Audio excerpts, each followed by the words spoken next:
Speaking at the 3rd June Martyrs' Day celebrations at the Catholic Shrine in Namugongo, President Museveni committed to candidly address the nation on corruption. Some of the speakers have talked about corruption. I totally agree with them. Corruption is becoming a problem, and when I address the nation on the 6th, I will say more about the corruption. During the event, the pastoral administrator of Nebi Diocese, Bishop Raphael Okrach, challenged policymakers on corruption.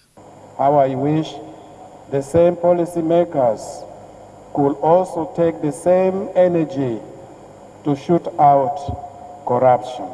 Governance analysts are skeptical that the status quo on corruption will change after the address. As we have been talking about it before, it's not new, at least for the last 3 years, has talked about it, but nothing has really changed.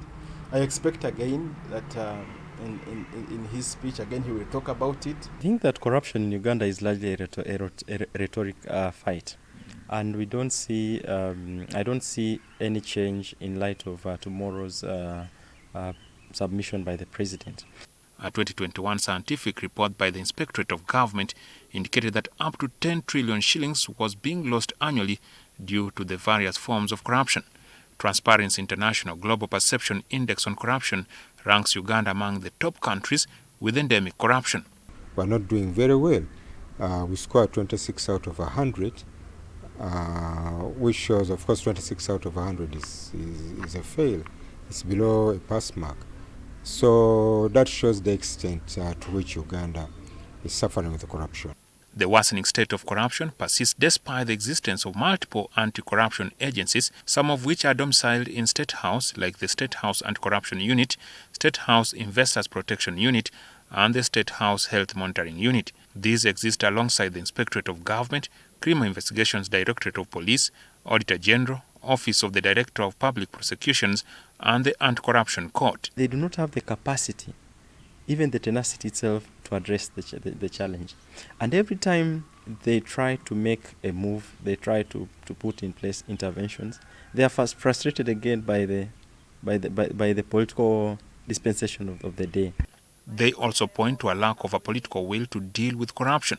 The governance experts say the situation is complicated when those in power have to balance political interests. They cite a case in which several government leaders who benefited from iron sheets meant for the vulnerable people in Karamoja sub-region remain untouched.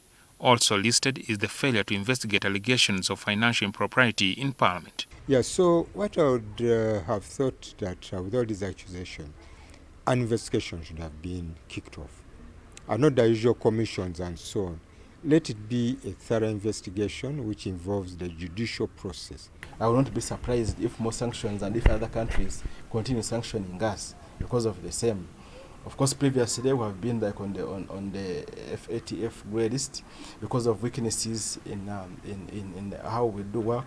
Luckily now we are off that list. The policy analysts say that whatever strategy President Museveni may reveal in the State of the Nation address, the effect will match that of the work he spearheaded against corruption. Jackson Onyango, NTV.